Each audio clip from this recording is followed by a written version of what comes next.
example.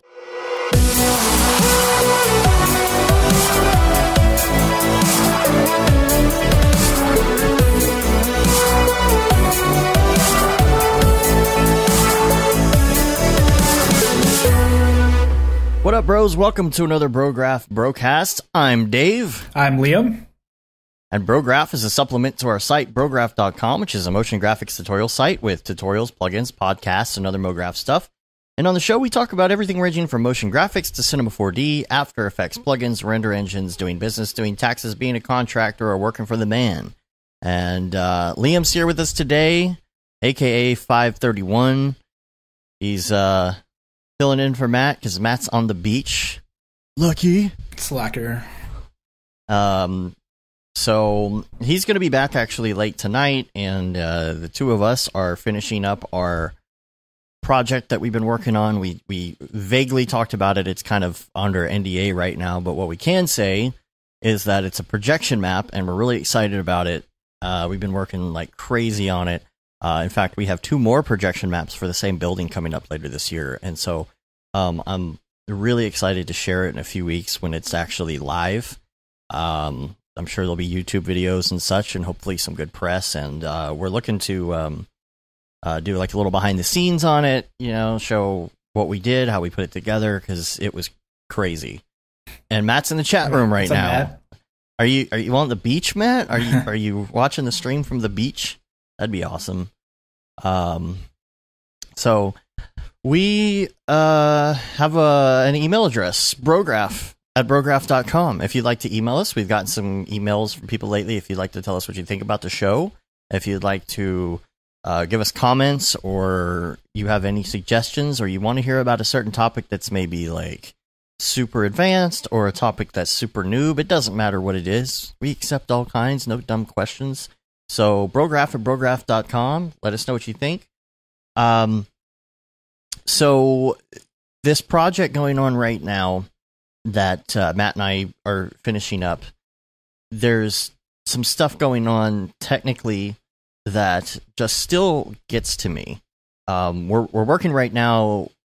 We're shifting into night mode because they're doing the install for this projection map right now. So it's going to be one of those things where now this is where the fine tuning happens. This is where, this thing is a little off because you built this based on a drawing, but you also did it mathematically.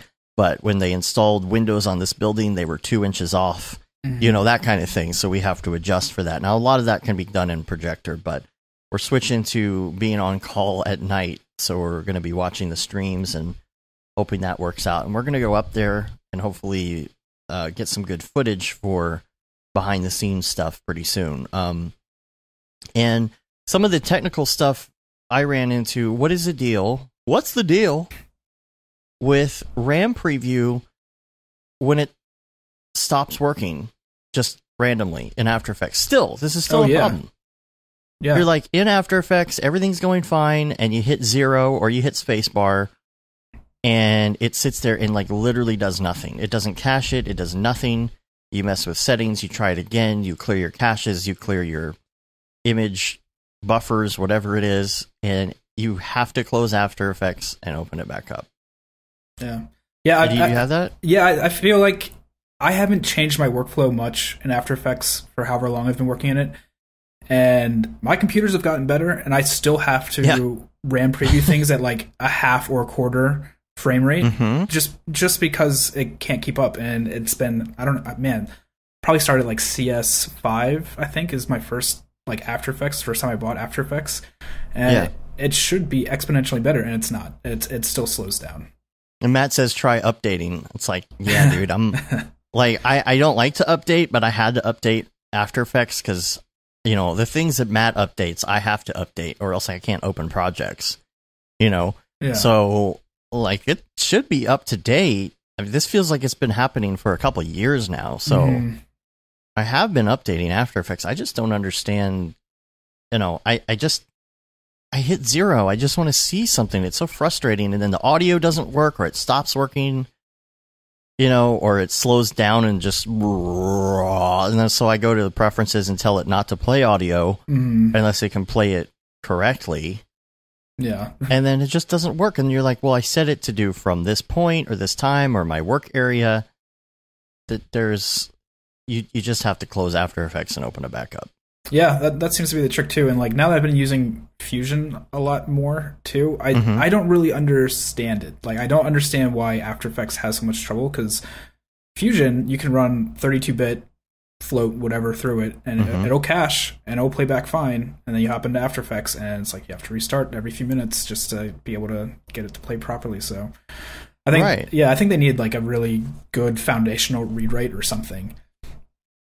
It's one of those things where all you want to do is make sure that your timing is correct most of the time. You know, and as animators, we get pretty good at guessing how many keyframes something is going to be. Like, you want to move this from here to here, and you guess, okay, that's going to be real quick. It's probably going to be about 10 frames, right? Right. And you get pretty good at that. But then you go back and you want to make sure everything flows. You don't need to see it full res. Right. So, you know, you try quarter res or something, or half, and skip frames sometimes. You know, I usually find that if I'm doing half res and doing every 2 frames and I hit 0, it's pretty much a quick RAM preview. Yeah. But it's super frustrating. It's like, God, I just want to see what's going on and why it's the 90s, guys. Come on. There's got to be some better technology that they can implement. I don't care about any of the new After Effects features. Just make RAM. And I know they don't call it RAM preview anymore, but... Yeah, I feel the same way. Like, I don't care about plugins very much anymore, and all the new features and everything, and whoever they're buying out now. It's just like, all right, we're at a point now where everything should be working, or they should be focusing on getting everything working. Right. There's a lot of stuff that I don't need in After Effects because I do a lot of it in Octane in camera. And so usually it's just like, okay, I might have to correct a vignette or do a mask on something, or maybe, I don't know, put a little curves on something because the gammas are slightly off. That's all it is. And it's like there's not much to it. I don't even have a heavy project.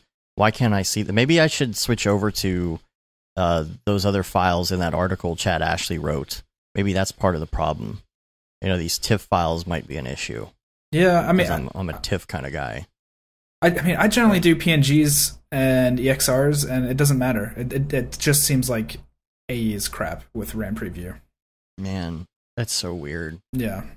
So I would like to apologize for the crappy live stream last week. That was that was Murphy's Law in action right there. You know, and it's like whenever we were on, when David and I were on, getting ready was just a nightmare. Like, I was having computer problems, stuff wasn't working. I was already frustrated. And it's hard to do a show when you're frustrated, right? Like, I don't know if you've ever had problems getting your live stream working on Thursdays or had technical issues, and then you're like, I just want to do the fun part, which is sit here and talk. But then by the time you get it working, you're so frustrated. It's like sometimes on Windows, I am just dumbfounded at how much fixing of things I have to do on a daily basis in order to just do the thing I want to do. I'm always out of hard drive space for some reason because Dropbox caches and what's the disk caching stuff? What is it called? The Windows like the page file. Yeah, I got a 20 gig page file and an 80 gig Dropbox cache. You know, and it's like what in the world? I'm clearing 100 gig on a daily basis, and Dropbox like, you're out of room today. I don't know what's going on. You're out of room. It's like, all right, so you fix that. You open Winderstat. Have you seen Winderstat? Yeah, that's like the one where it like does the GUI visual of all the cubes of memory, right? Isn't it? Yeah. And that is very similar to a program that I used on Mac called What Size. And so sounds like a dating app. Yeah. What size? So, you know, I just, it's this constant thing, and I get it. I'm on a laptop, but I have a solid state drive, so my memory, my room is limited, but I like to have the project I'm working on locally. But like this projection map is 200 gig at this point, and it's like every day we've got all these computers. We got Render Farms and Meeseeks, and I got Matt's computers I'm using remotely while he's gone, just sending in thousands of 6 megabyte TIFF files to me at once, and I'm just having this overload on this little laptop that I'm using because it's just, it doesn't it can't keep up. I've got like a 500 gig drive to begin with, but it sucks because the price of hard drives, solid state drives, is just so high. It's really hard to get what you need to function. And I know everybody's going to tell me I need to get, you know, a big monster machine and get giant hard drives, and you're right. But I swear to you, sometimes even on my Mac laptop, I'm like, where did the room go? You know, I'll be on my MacBook Air and it's like, I cleared 80 gig a week ago, and then I pick up the laptop that I haven't opened in a week, and all of a sudden it's full. I'm like, I don't understand where that went. It's like, it's magic. I don't get it either, because we were talking about this a little bit before we started recording, and just like, I will save a file and get an error that drive is full, and it's like, it's the same file. I haven't done anything different. All I'm doing is just working in Cinema, and it's just like magic gremlins of space that appear. So yeah, I remember too, also like deviating a little bit, Houdini Mark talked about this in the Slack, that he's working on like a 3 terabyte plus sim at the moment, and I don't understand how he even does that, or like where you get the hard drive space for that stuff. Yeah, exactly. Oh my gosh. Yeah. That's so much data. And what's funny about all that is it's just text. Right. You know? It's like particle data is just text. And it's like 3 terabytes. That's insane. I want to have Houdini Mark on the show again. I've already been talking to him. I know that, you know, now he's, you know, working for the man, aka Barton Damer. Which he's a good man to work for. Yeah. He is the man. Yeah. Yeah, we've been talking about meeting up and talking, and I would love to. I want to get into Houdini so bad, and I haven't taken much vacation, and I'm thinking about, what do I want to do? Do I want to veg out for a week? That doesn't seem too productive, because I get pretty bored after like 2 days of not doing anything. Yeah. Do I want to learn something? Do I want to do an independent project? You know, do I want to learn Houdini? Do I want to go just take a road trip and help children down at the border who are in camps? I won't talk anymore about that. But I don't know. What do I want to do with that spare time? And you know, one of my options is maybe learning Houdini, which I've been telling myself I'm going to do for about 3 years. And so I almost want to go to Houdini Mark and say, can I pay you to sit down with me for 1 day and just get me into it? Because like, I've tried to sit down and do it. I've done a couple things, but I just don't. You know the feeling, right? When you're just like, I wish I could show somebody could show me the basics just real quick, and I'd be like, oh, okay. Just so I can ask the questions at the time instead of having to Google every question that I have until I find an answer. Just somebody who's a bit knowledgeable to give me the basics. And, you know, I did that for people and friends, like even Lance, for example. He was an After Effects guy only, trying to do 3D stuff in After Effects. And I'm like, dude, you would be so good at Cinema 4D. Just let me spend 1 day with you, and you're going to love Cinema 4D. And look at him now. Yeah. Working for Barton, you know? Like, he picked it up so quick because he's so good at that. And all it takes is sitting down with somebody who knows the software to just give you that little nudge. Al Heck, he did the same thing. He hired somebody to spend a week with him on Skype learning Unity, because you can go do courses and stuff like that. But I'm telling you, if you got someone in front of you and you have a little extra cash, that's so much better. Just like a personal tutor. I've noticed too, with trying to learn Houdini, that a lot of the teachers that are out there teaching it are really dry, and it's really hard to get through. And the teachers too don't, at least from what I'm finding, don't know where to start people, so that they'll just assume that people already know somewhat of Houdini, like just jump right into something. And I feel like the Cinema 4D community has a better grasp as just like as a whole for teachers about getting into something and explaining step by step. All right, now I'm clicking on this because this, and the why of stuff. And in Houdini, it's kind of iffy with what the teacher's going to go over and why they're doing something. Sometimes they might explain it, and sometimes it's just like, I have no idea what you're doing. You're talking in tongues, and I just see a bunch of nodes flooding your screen, and it gets really crazy and overwhelming. But yeah, I think there is a definite need, or even just like sitting down with Mark, like you said, to get some teachers out there that are a little bit more energetic, or sitting down with somebody too. So if anyone is watching right now or listening right now and knows of some good teachers that teach Houdini and are kind of energetic, I would love that, because I've only found like one or two at the moment. I know some of the intro stuff. What's the big site that everybody talks about? Those, it's like two guys. It's almost like a Brograph of Houdini. You know, these two guys that do the, is it like Enigma or something? Oh, yeah, Antagma. Yeah, the Antagma. Yeah. They just rolled out, I shouldn't say just, but within the last 6 months, their beginner series, and it's been really good, and you have to pay for it on Patreon. You got to pay, yeah. Yeah, and it's been worth it.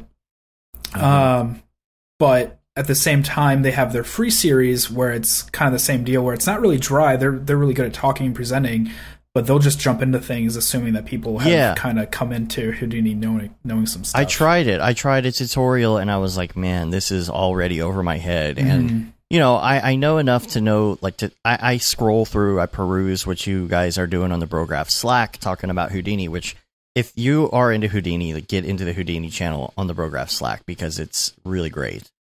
It's got so many great people in it that are so good at Houdini. So, you know, if you have questions, you can get in there. But I go through and I peruse it, right? And I look through and I'm like, I see these different things like, what is it?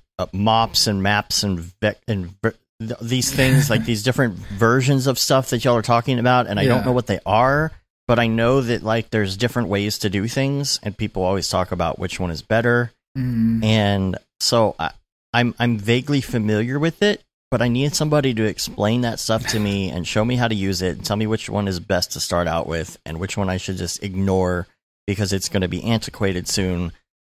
You don't get that when you jump on a tutorial. Right, yeah. It could be an old tutorial. Half the tutorials are like 240p or something. Yeah, so like you're just saying, like, mops and stuff like that, and it's definitely hard to keep up and, like, know what is going to be practical in your day-to-day and what's just like, oh, this is kind of cool.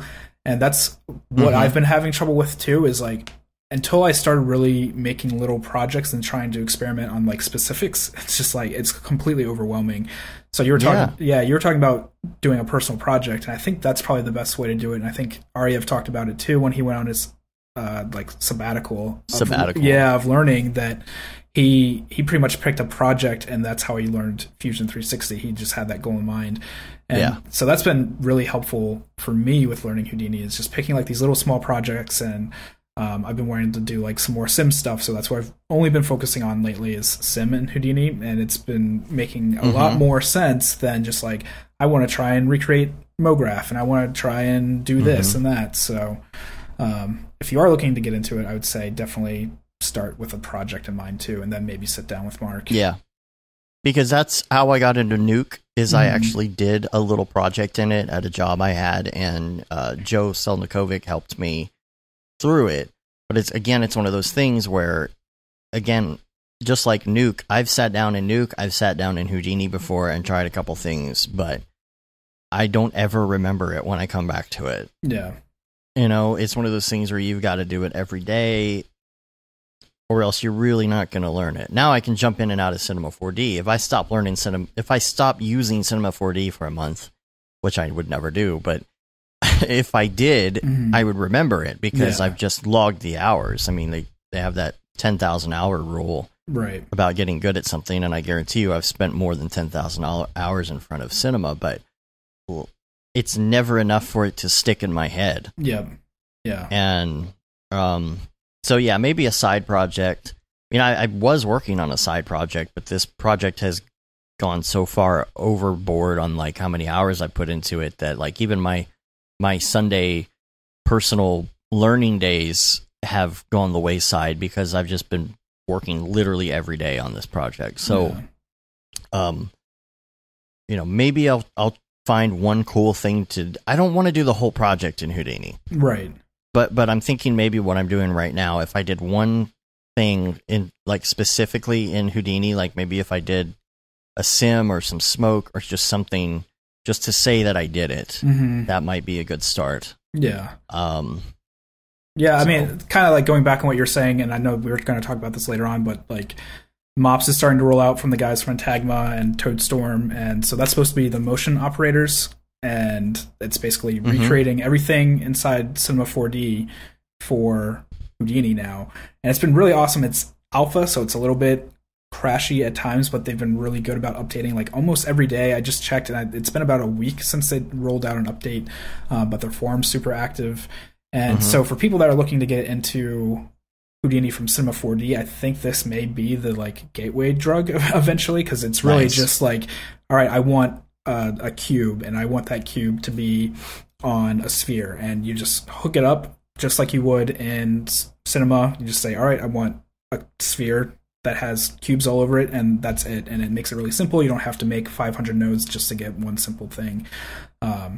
So I think that's the one thing that's been lacking too. And I was kind of talking about this on the Monday meeting channel thing this morning, the call this morning, that going from Cinema 4D into Houdini, like the verbiage is really weird and the icons are weird, and Cinema 4D does a really great job at just like giving you really good visuals to guide you, and like a cloner looks like clones, and then and Houdini, and then in Houdini you're like, I have no idea what this is gonna do. It's magic. So are you? I know you've been doing a lot of Houdini stuff, and I've seen you posting stuff in the Slack channel. But is this client work, or are you just personal learning right now? No, I'm just personal learning, because I was booked from like December through the beginning of June, like the first week of June, like almost nonstop, and I just like was burnt out. So I was just like, all right, I'm just gonna take some time to learn. So I have like one project right now that's taking up like 2 or 3 days a week, and then the rest of the time I'm just kind of screwing around in Houdini. That's cool. Yeah, that's a good position to be in. Yeah, you know. Oh, and I forgot. Of course, I forgot to finish the internet story. So as soon as I was going to hit play or live or whatever to go live on last week's show, the internet went out. Just boom, it was out. And I'm like, you have got to be kidding me, because I was dealing with all those other issues. So like the modem went out, apparently the wiring was bad. They had to replace all the wiring. So we were actually on a different internet, like a backup internet. It was only like 10 megabit instead of the 800 and something that I have usually. And so and then, of course, before the show, I was thinking today, I need to go put a sign out, because they didn't bury the cable. They put this giant orange brand new cable through the yard, through the grass. And I'm like, seriously? Like, am I just supposed to leave this here like an extension cord? Like, what happens? You can't mow the lawn. Right. So I had to, I wrote up a sign, and I'm like, do not disconnect this unless you call me first, because I put in an order for him to bury the cable, which should be obvious. But what else do I have here? Oh, one thing that I also wanted to bring up is doing this project. If you could see inside these projects, it is so complicated. It is so ridiculously complicated, and there are a lot of things like it's not easy to animate and like turn on and off and blink emission textures in Octane, because you got to go so deep to get to the thing that you want to keyframe. And so I'm sitting there working with that. I'm working with selections. You know, maybe there's like 6 or 7 items that I need to do something at one given point, right? So I've got a project, it's got 9,000 frames in it, and I got to dig through and I got to find this one thing, because the client said, okay, you need to push this to later on in the animation. Yeah. So I rearrange it, and like I have to find all those keyframes. And so, yeah, you can do like a select all, like everything in your project if you want, and open the tracks, but it's slow, first of all, to do that. It takes forever. You get a little spinning wheel for a minute.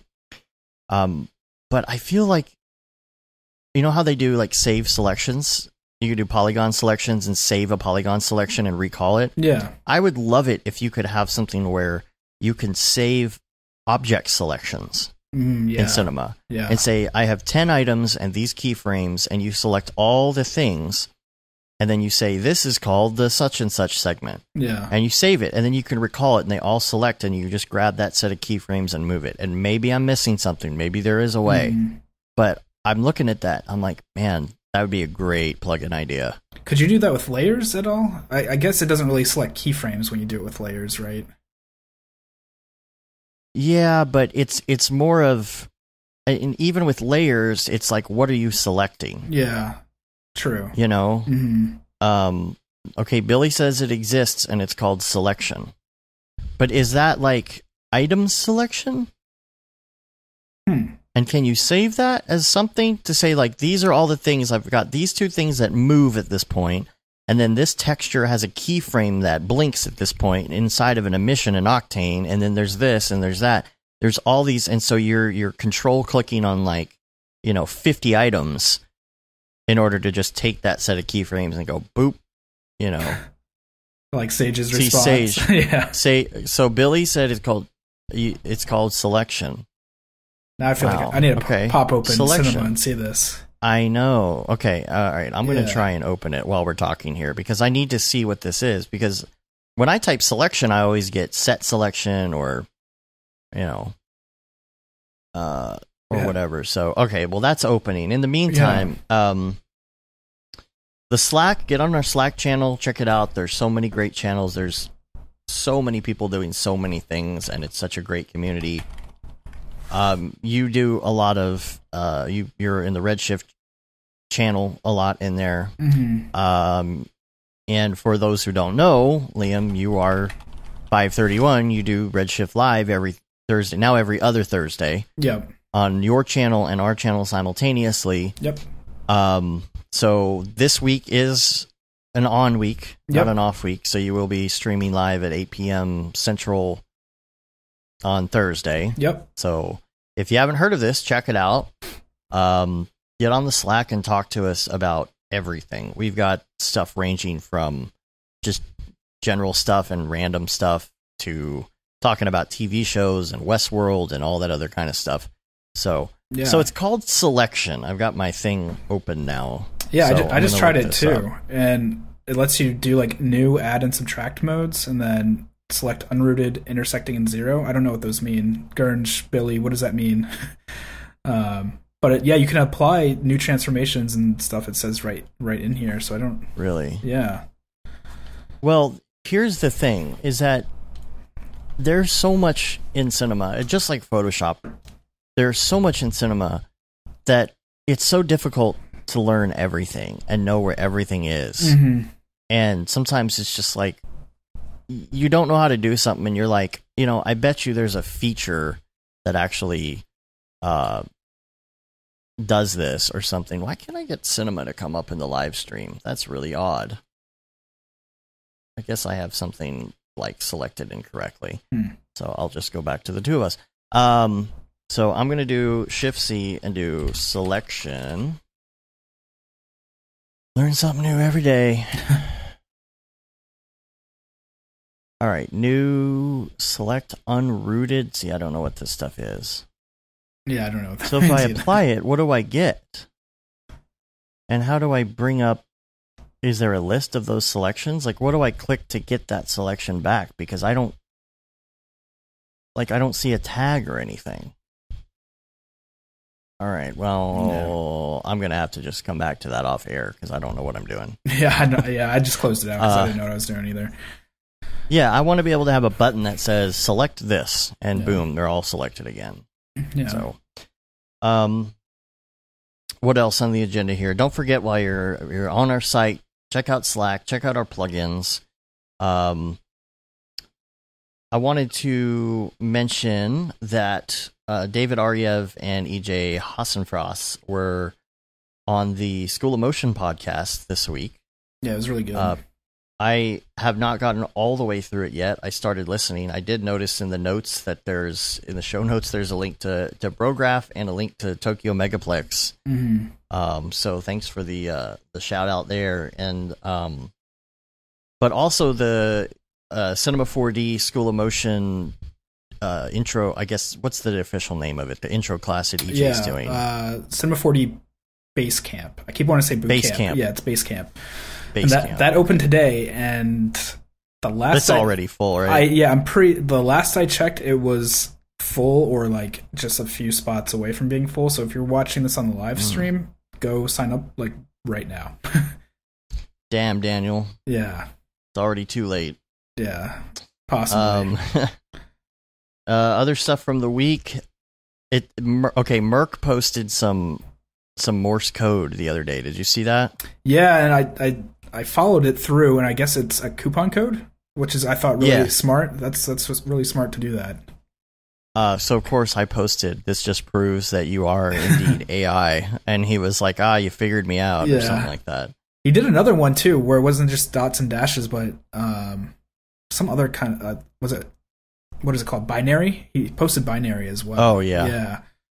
So he's definitely. I've thought about doing something like that before. Do like a whole like intricate series of clues to get to something. You know, it'd be a fun game. Oh yeah. And so it looks like he's trying to make more and more complicated deals just to get, you know, discounts on plugins and stuff. Yeah. So pretty cool. We're still trying to get Merck on the show, but again, how are you going to have AI on the show? Right. Yeah. I've seen his Facebook avatar, and I know he's a real person. At least he's got an avatar of a real person, but could be a front. You never know. Right. But let's see. Yeah, Sage said, I'm very entertained by the fact that Merck is leaning into this. Yeah. Kubernetes. Is he Liam? Is it actually you? Is that what it is? Yeah, maybe. I wish I knew how to do the stuff he knows how to do. Man, it's crazy. And let's see what else. I talked about Dropbox caches, so let's do some follow-ups from last week. You were talking about this Monday meeting channel. What is that?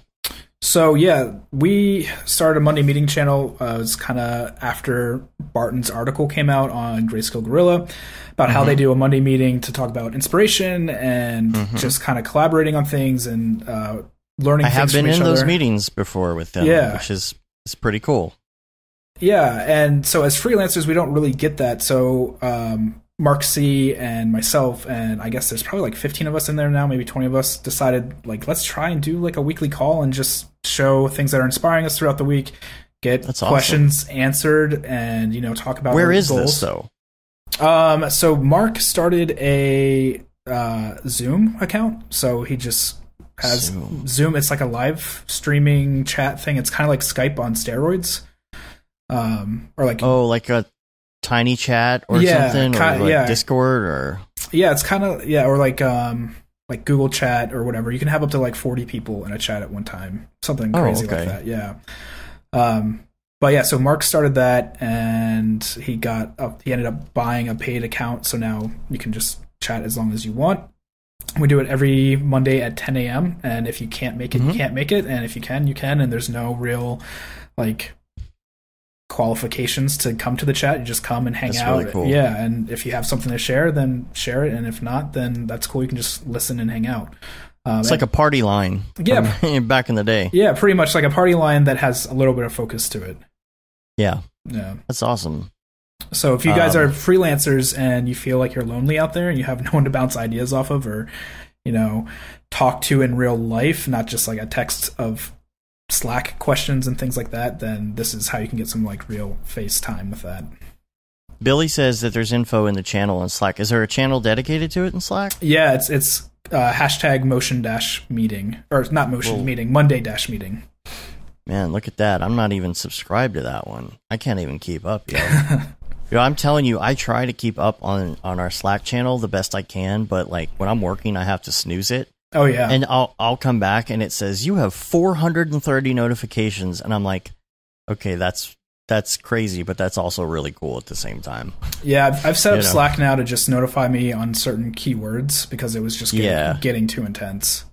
That's really cool though. I like that you can do that. Like for example, I'm in the Grayscale Gorilla Slack, but I mean with Brograph I can't even keep up. So I don't really try and keep up with Grayscale, but I do have keywords for Brograph and for my name, and so so if somebody's asking a question, or referring to us or something for something, I can at least see it and respond to it.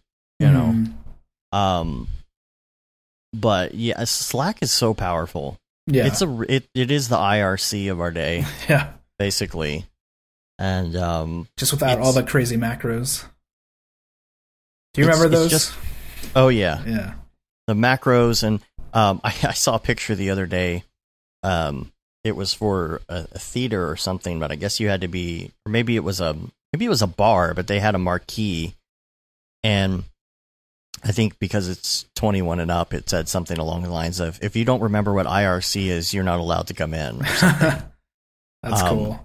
But this is such a great thing for the community and for these different communities. You got the motion design Slack, Grayscale, Gorilla, and even in ours, like since we started it, I feel like our community has gotten to know each other. Because before it was like you listen to the show, you talk about things, you may reference people or have on guests or read people's emails, but now you get to really learn about people and who they are. Yeah. Which you wouldn't get that from the occasional email. You get to see people every day, you get to learn their personalities, and then you go to these meetups, and then these people. They're your internet friends, and it makes the world smaller. Yeah, totally. Like when last year at Half Res, I met so many people, and then getting them all under one roof with the Slack, it's like, I can keep up with all these people year round, and then when it's time to go to another meetup, I can see them again. It's like nothing. There hasn't been a lapse. There's no awkward feeling at all. It's just like, I'm talking to you again, just like I talked to you yesterday on Slack. Right. It's like, remember last week when we were doing this thing? Yeah. But you weren't I don't know. It's weird. The concept of internet friends. The fact that I have more friends from the internet than I do in real life, or IRL as they say, is pretty funny. But so and speaking of which, the great thing too is that people can post follow up on something. So we've got. I'm going to try and do more follow ups on what people say. We have the show topic ideas. We love the emails, so don't think that we don't want to get emails. We do, but there's the show topic ideas section where someone will post a follow up from an incident that we talked about on the show, or an article, or something. So for example, Grant said, by the way, I think Ty mentioned when he was on the broadcast how he was improving a lot of things at PixelPlow. And if I recall correctly, one of them was how it handles saving project directories automatically or something. Well, it's freaking awesome. I have a project that took something like 10 hours to upload the project originally, but keep rendering in chunks each time is taking a fraction of the time. I'm guessing to check and compare before it starts rendering. And so, we get updates like that, and it makes us feel good because we're trying to bring people to the table, such as PixelPlow, that are going to be super helpful in what you do, and finding out that was helpful to people is really great. Yeah. And Tokyo Megaplex as well, speaking of follow-ups, he was talking about the stealing versus inspiration from last week, and he said that you brought up the guy, it was somebody's reel, I guess, and it was very similar to some people's stuff, similar to Westworld's in some places, and something else. There was something else that looked Raid's Raid ship at the end. Yeah.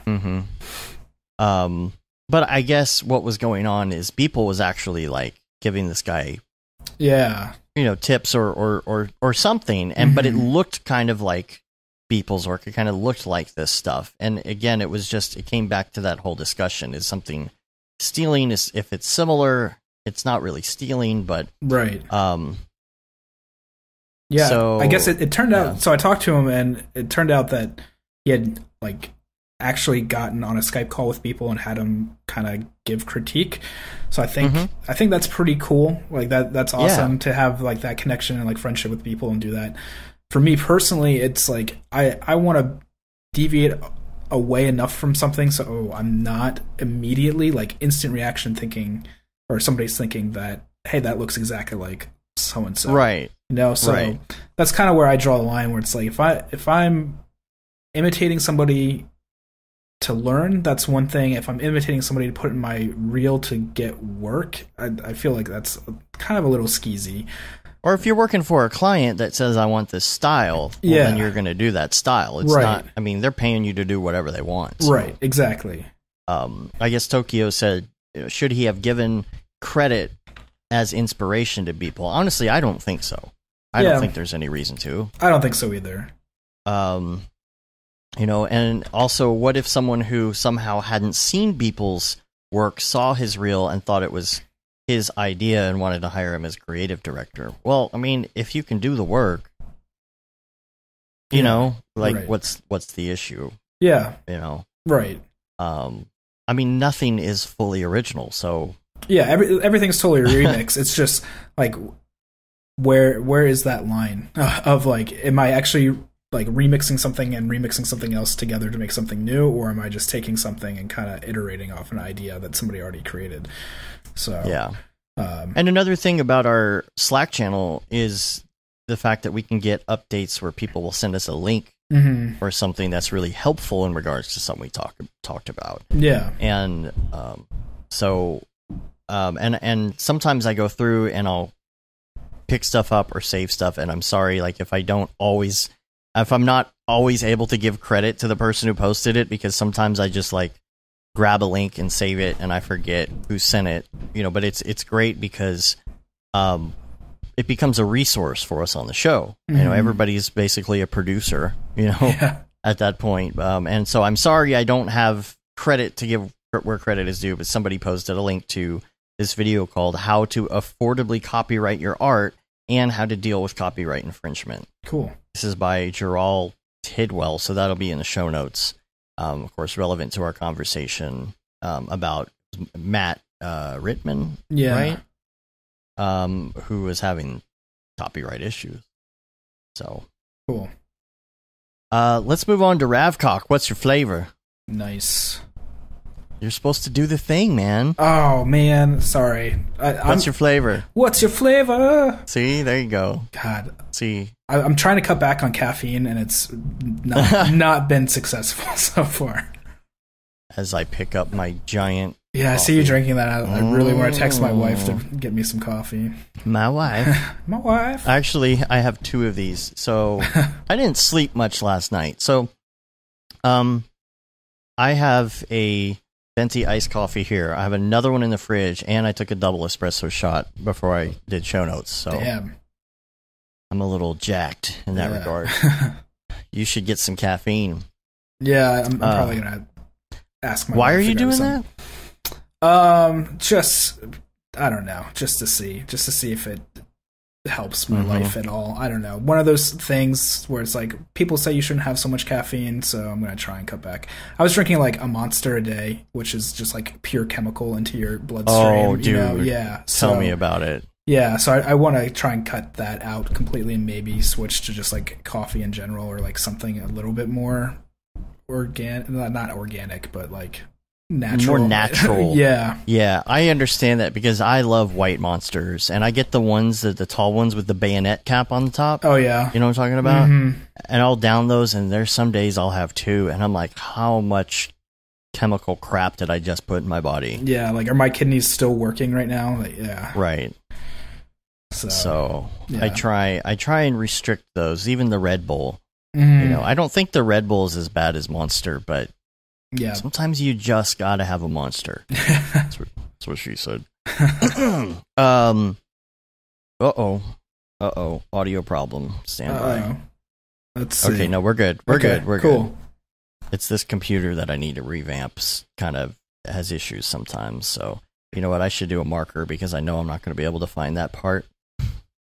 I end up going because I do the show, right? And then I start editing it, and if there's ever even a split second hiccup in anybody's audio stream, then I'm going through and I'm listening to it, and something's off, and everyone's talking over each other, and then I have to go backtrack, right, and figure out, oh, this is where that little glitch happened, and I have to resync. So I'm doing myself a favor for my future self and marking that. Anyway, I'm all over the place, man. It's the caffeine today. Sorry. That's cool. Ravcock. Yeah, Mr. Andy Needham. It looks like that's your first note, right? Andy's new tutorial or training? Yeah. I think he's got 2 new things on Lynda right now, if I'm not mistaken. There's one on, is it, I don't know. I know it's in the notes, so if I come across it, I'll talk about it. But we got the Octane render for Cinema 4D Essential Training. This is LinkedIn Learning.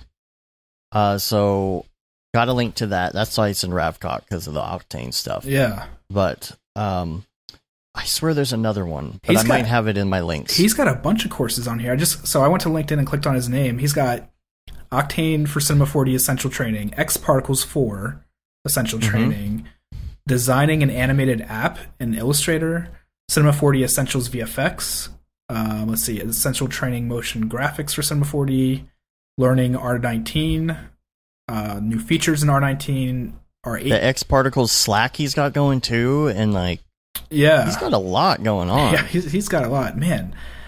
Let's see, he's got 1, 2, 3, 4. He's got, it looks like almost like 20 courses on here. I really didn't know he had that many courses out. That's crazy. Yeah. I think, I don't know. I'll where is it? I'm going to have to come back to it, because I swore I had something else of his in here, but okay. So Brandon Clements posted this, and this is something I think I kind of called you into the thread on Facebook, and this is about passing in Redshift, passing particle color information to trails in X Particles. Did you ever figure out if this is a thing, or if it's something that's just not available yet? Yeah, it's not available yet, I guess. So Brandon got on the forums, and somebody on the forums posted that it's an X Particles issue where they haven't opened the SDK up enough, so it's kind of limited to Cycles, which makes sense since Insidium owns Cycles 4D. So that kind of sucks, because Billy was having the same thing happen where he wanted to pass light information or color information to his lights, and and you were working on that on the live stream. Yeah, and we couldn't figure it out either, and that shouldn't have to do with X Particles at all. That was just like cloner stuff, like a normal cloner with random colors. So I don't know how true it is what they're saying on the forum, because their customer service is not always that great. So I hope that it's a new feature at some point, but the fact that Billy wasn't able to get it working with just a cloner, I kind of want to call BS on it a little bit too. Like maybe they're just haven't implemented it at all. Right. But and now the new updates to X Particles, by the way, the faster stuff that they're coming out with and all of that, that's still kind of in beta, right? Yeah, it's not an official update. Yeah, it is and it isn't. They're calling it early release, so they're saying it is technically possible that you could have issues of crashing, but it's been really solid for me. The only thing that I've noticed is maybe it's just my machine. Maybe I need to update, but it doesn't seem as fast as they're saying in the videos. It seems like it's a little bit more solid. It's not crashing as much, but I'm not getting the same 200% faster or whatever they're claiming in their videos. Oh yeah. Well, I wanted to mess with that, but again, in the middle of a project using X Particles, I'm like, that's probably not a good idea. I don't want to mess with anything. Right. I got X Particles on multiple machines, and on the because I need it for renders on the other machines and stuff, and I'm like, if I start going down that road, something's gonna break or not function correctly, or honestly, my biggest worry is that you have a different version of X Particles, and for some reason, all of a sudden, the algorithm's different and it's calculating different, and you can't render it on 2 machines and get the same results. Yeah, I'm always worried about that kind of stuff. So, yeah. I'm looking forward to checking that out. And then there was a link somebody posted on the Facebook Octane group about some crazy OSL material thing that they did. And they called it ray type equals magic. Huh. I think I missed that one. That looks cool. And so I was I was watching this, and it's almost like they figured out how to do bias stuff. Yeah. Whoa. Really, really crazy looking. It's called ray type equals magic. So check this out, because they're doing crazy things like something passes behind a material. Like the biggest example of it was like a person walks behind this material and you can see a skeleton. Like I don't know what kind of voodoo this is, but if this is where OSL is going, I'm really excited. So yeah, it does. It seems like it's turning a regular shader into a bias shader. This is really cool. Especially like, yeah, but you're saying, because they show an example like you're saying with like the X-ray machine and seeing the skeleton, but not the actual body model. Yeah, and then like this cool shadow technique of pulling away the 3D text, but the shadow is still there. That's cool. Yeah, that's totally worth watching. That's really cool. Benjamin says, can't you use the render as hair with the Octane object tag? But this was a Redshift. Yeah. And you can do that in Redshift too. You can set a tag for hair, but this was like a color issue where you couldn't pull the color data from the cloner or X particles. Oh, okay. I think this is one of your notes. Arnold, people having a ton of trouble with the new licensing software rolled out. What's up with that? Yes. So Autodesk merged with Arnold, I forget, like a couple years ago now, and it's been more and more merging. And this year, Autodesk has implemented their own software licensing. So instead of like normal RLM licensing that Solid Angle was using, it's now whatever proprietary Autodesk thing is. And almost every person I know that has had to renew their license and is now using this new software has had to have like anywhere from like 3 days to a week of dealing with Autodesk trying to get their server up and running. And I had to do it for like, it was really terrible. I had to do it for like 3 days. And I have like a little quick fix if you're somebody out there that is having this issue where it's just like a stupid little change the port to whatever it is, like 2601 instead of 2600 or whatever the default is. And that seems to fix it for a lot of people. But a lot of other people are having like Windows 10 issues with like it not bypassing the network properly and things like that. So I wanted to put that out there that like if you are one of these people, you're not alone. It's happening to like almost everyone that I've talked to that uses Arnold. Well, and then the new Redshift update is out. The thing about Redshift updates is they come out a lot, so it's like not big news. It's like, oh, another update, you know? Yeah, this one's kind of big because it's like an actual 2-point version update. It's not like 2-point whatever. Yeah, so 2.6 is out, and they're already off and running into like their point whatevers that they've been doing. But the big announcement that came with it is once they went to 2.6 is that they're announcing that going forward everything is going to be Redshift 3. So they're going to stop focusing on just like iterative points and moving forward to just going forward with Redshift 3, which will be awesome. They haven't really made big announcements of what that's going to be other than just like normal optimizations and speed and things like that. But that was exciting that they have already announced that that's what they're working on next. Nice. Okay, before we go any further, I don't usually do this, but I need to run to the other room and turn down the air because I am dying right now. It is so hot. Like, it's ridiculous. I think it's because my computers are rendering over here, and it's just blowing directly on me. So I apologize. Give me 30 seconds, and I'll be right back. I'll interact with the chat. It's cool. Okay, I wasn't crazy. Cool. It's 82 degrees in here, so... Oh, whoa. God. Whew. That's gonna be better in a minute. Okay. Yeah. Oh, were you talking to anyone about anything? I don't want to interrupt there, but oh no, I was just saying hi to people, and Billy brought up what is happening in Redshift 3 is and so a lot of people have complained when switching over from Octane that there's too many settings, and so I guess there's going to be a toggle to just let Redshift be mostly automatic and sampling settings. So nice. Yeah, much closer to Octane where you just kind of set your base sample settings and then let it run. I got you. Yeah.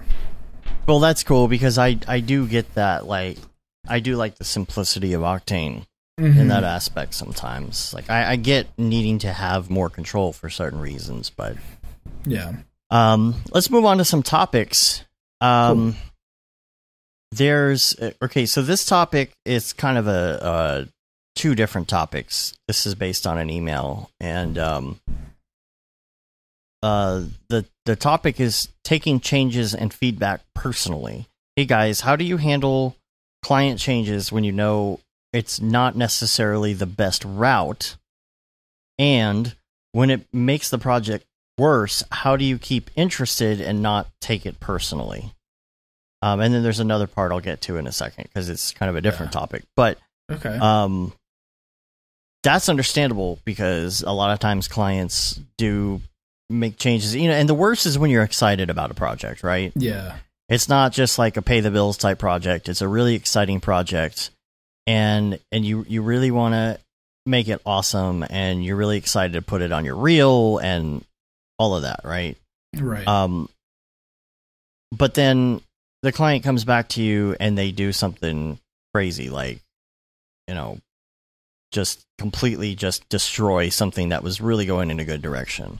Mm-hmm. So I guess the first question there is, how do you handle that? Sometimes to me, I'm vocal with a client about something if I feel like it's really a bad idea. Yeah. That's number one.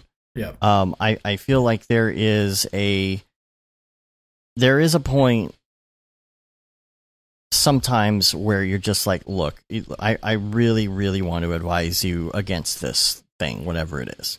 Yeah.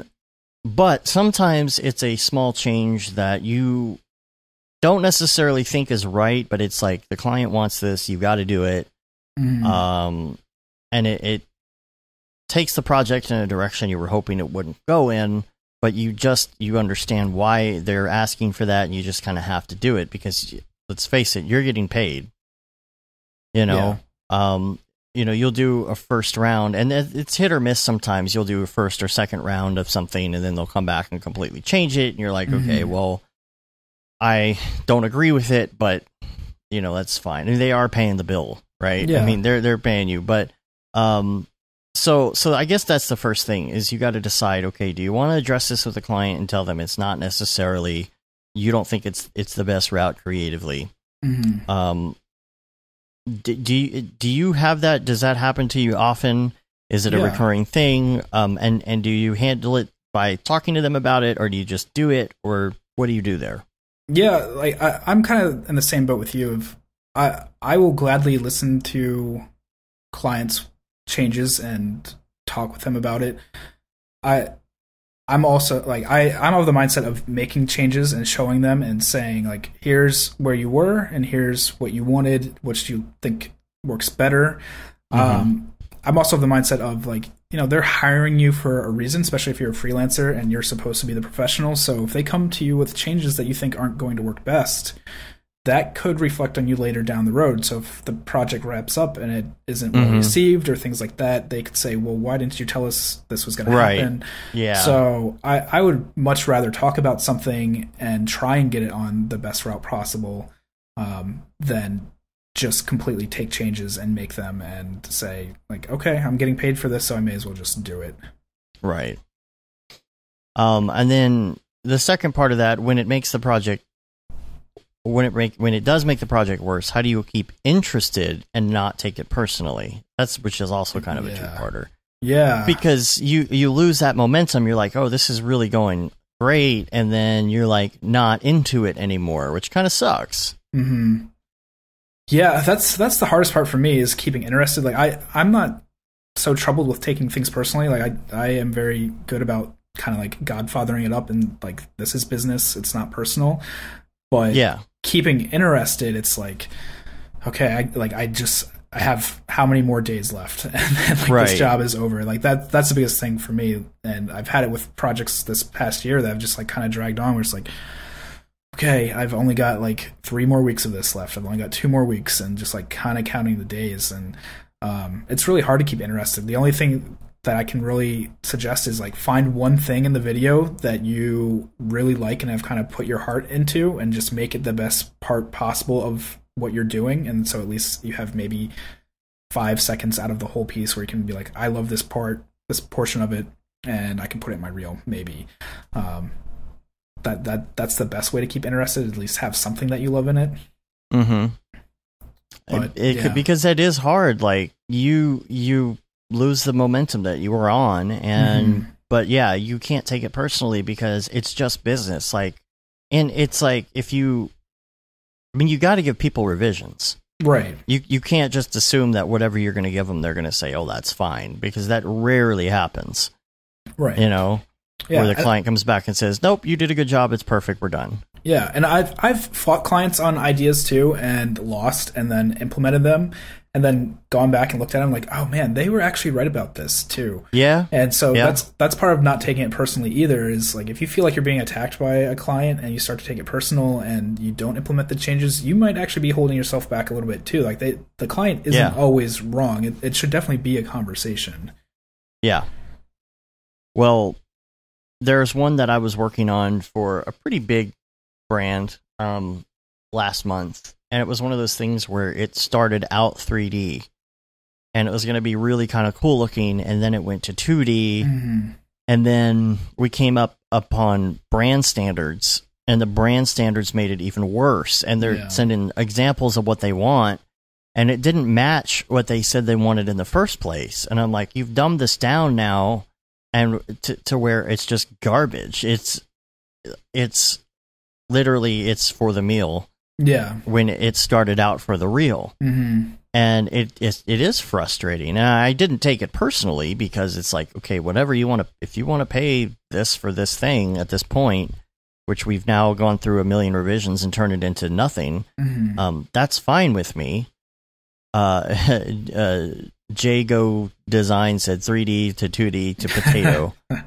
Yeah, that's basically where it went. And I was just like, I wasn't upset. It's not like they don't like what I do. It's just they wanted something different. And I'm like, okay, if that's what you want, you're the waitress. It's like you're deciding what's going on. So I'm just going to have to do it. But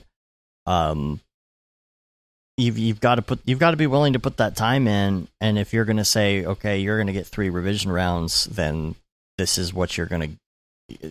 I mean, like, if I'm giving someone 3 revisions rounds, I shouldn't be upset if I have to do 3 revisions. Right, exactly. 3 major revisions. Yep. Because what does happen a lot of times is, you send a rough draft out, and they're like, no, that's good. And I'll say 99% of the time, the rough draft that I send is what we end up going with. It's very rare that the rough draft round gets completely scrapped, and then the 90% deliverable round is something completely new. Yeah. For me, or for Matt for that matter. It's not, but when it does happen, it's like, oh man, because when you're doing a rough draft round, a lot of times you put a lot of the initial work into it, and you feel like, okay, I'm over the hump, now I just got to get them to say, yeah, we're good, and continue on. And it is a little bit frustrating when the rough draft is nowhere near what they had in their head, and either because like it wasn't communicated right in the first place, or they changed their mind, or once they saw it there, they decided to go a different route. But like, it's just something to keep in mind, that if you're giving them 3 revisions, you got to be ready to do 3 full revisions. Yeah. I've been coming up against kind of something similar lately with the client, where I've been sending out boards, and my boards, I usually make them exactly how I'm going to animate them too. I'll throw extra frames in there, and then I'll animate a rough or like a pretty hyped up animatic, and they'll get it like, this looks great, and then I'll start to move forward and go put some polish on it, and they're like, this isn't what we were imagining at all. And it's like, you've had the boards from the beginning, and you've different. Had and it's like, that's completely irritating. Like that's something I keep coming up against lately. That's a little different to me, because I feel like some of our contract stuff kind of covers that, because it says, like, if we're going to go completely out of scope all of a sudden, that we're going to have to revamp and charge for that. You know, so if you get to the second round of revisions and they want to start over on the concept, that's a completely different thing. Yeah, I have that too in my contracts, and it's still irritating to have to go through like all the steps and then hit that plateau of, no, no, this is we're going to restart now. Yeah. And then the second part of this. And by the way, Billy, I don't know if we talked about this yet. Billy Chitkin is going to be on the show next week. Chitkin. It sounded like I said chicken. Billy Chitkin, otherwise known as Gurnge. He's going to be on next week. He said this is a good talking point for him on next week's show, because he says I want to talk about how things work with the studios / agencies that I freelance for. Cool. So that'll be cool. Yeah. So the second part of this is also, how do you keep interest in current side projects when new ideas come up? Do you abandon the old side project, or do you try and finish what you're working on first? Love what you're doing on the show. Keep it up, Paul Ramos. Man. So I get that, because it's like, I have a lot of little ideas and side projects that I've had that I tried to start and maybe spend a day on and abandon. But then there's some stuff I get actually pretty far on, and then I'll get sidetracked, or a big project will come. And we've talked about this before. It's hard to get the momentum back into where was I? How did I have this set up? All of that. And then you get a new idea of something cooler to do for a learning side project. And, what do you do? Right. Do you finish it or not? Yeah. Yeah, I do that all the time. I'm notorious for starting a project and then learning something in it, and then having a job come back and have to work on that, and then really just forgetting about that project altogether and wanting to start something new.